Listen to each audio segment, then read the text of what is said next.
Chronic obstructive pulmonary disease, or COPD, describes a group of progressive inflammatory lung diseases, including emphysema, chronic bronchitis, and refractory non-reversible asthma. It is characterized by the difficulty to expire air quickly due to constricted, narrowed, or obstructed airways caused by increased airway resistance. COPD affects a variety of people, including elderly individuals, those of diverse races, and people of different demographics. Individuals who are unemployed, are without a high school diploma, or who no longer are with a spouse are at a higher risk for these diseases. Individuals who smoke, have asthma, or are exposed to polluted air for an extended amount of time are at a much higher risk as well. Genetic factors also influence one's risk of COPD. Signs and symptoms include fatigue, chest tightness, and coughing and wheezing. COPD can be evaluated in multiple ways. Some ways include using a spirometer, lung diffusion capacity test, and chest x-rays. Once a diagnosis has been made, there are treatments that can be used to relieve symptoms. Treatments include long-term oxygen therapy, proper nutrition, and getting a healthy amount of sleep. There are also many alternative or complementary therapies that can be used as well.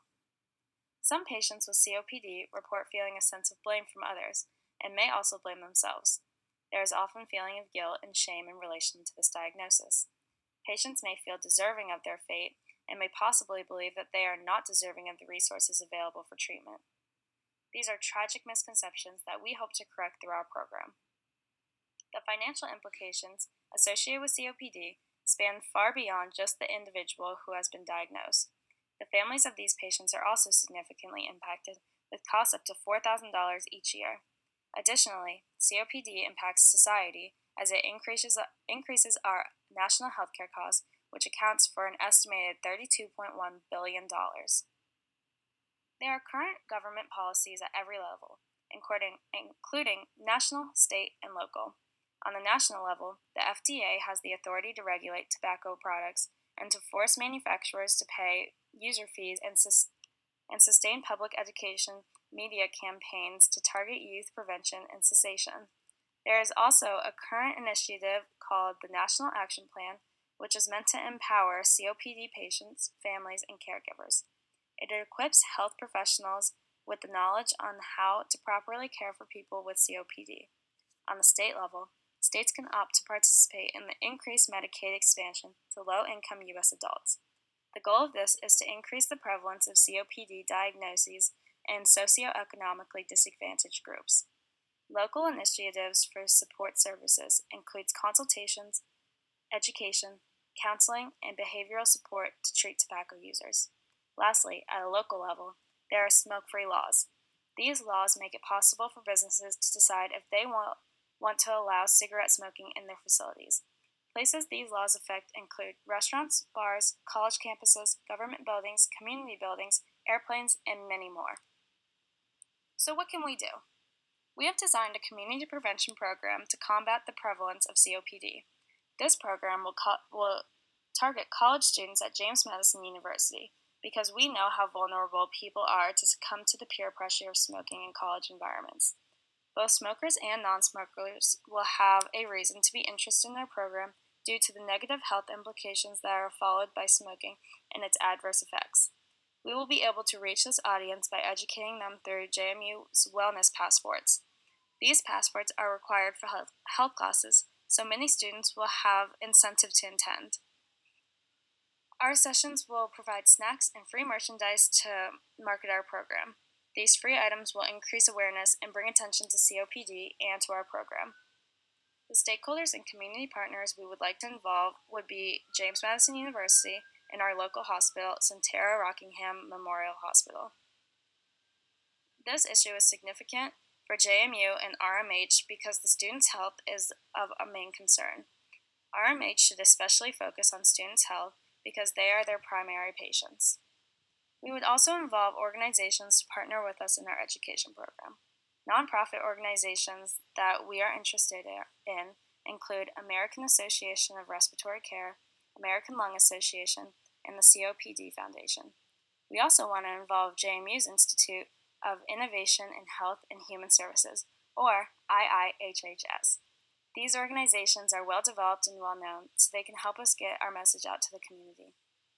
In order for us to finance this program, we will need to do fundraisers, apply for grants, and reach out to our stakeholders and community partners. Speaking from experience, we know how informative wellness passports can be in educating students on particular topics. Because of this, we want to bring light and raise awareness of COPD by educating college students about prevention. Prevention programs typically prove to be very effective, so we want to implement our own and bring it to this target audience. Ethically, it is unfair for children involuntarily exposed to secondhand smoke within their households and within the community to be affected by its harmful consequences. After long-term exposure, it increases their risk of developing COPD later in life, which is tragically unfair to them. In addition, patients have the ability to make decisions about their own care, so ultimately they have the freedom to choose what type of treatment they want or do not want, if any. In the late stages of COPD, treatments can be less effective and more discomforting to the patients, so they have the legal right to refuse treatment. With the help of our program, we hope to lessen the amount of individuals who reach later stages of COPD by preventing the onset of this disease. A great way for us to reach our audience will be to promote it on the JMU campus. It will also be a passport event, which will do a great job of reaching a large population of students, as they are required to complete passport events for classes. We will also hand out flyers of our completed infographics to educate our target audience. Additionally, we have t-shirts, buttons, and stickers to hand out. This is a great incentive because everybody loves free things, especially college students. It is important for us to identify if the money, time, and effort being put into our program by us and our stakeholders is effectively being used. One way we can measure if our program is efficient to the population served, the community, and the benefit to stakeholders is to have participants complete an online anonymous survey both before and after our presentation. The survey is a great tool to measure our effectiveness because it's easy, convenient, non-biased, and it will be short. The survey will be able to reach a large amount of people with quick feedback and response time. In conclusion, with our program, we hope our target audience will comprehend the adverse health implications of smoking, the populations that are faced with the heaviest risks, and the easiest ways which they can prevent COPD. But ultimately, your own health is in your hands. You are the one who can make the choices regarding your own health. Thank you so much.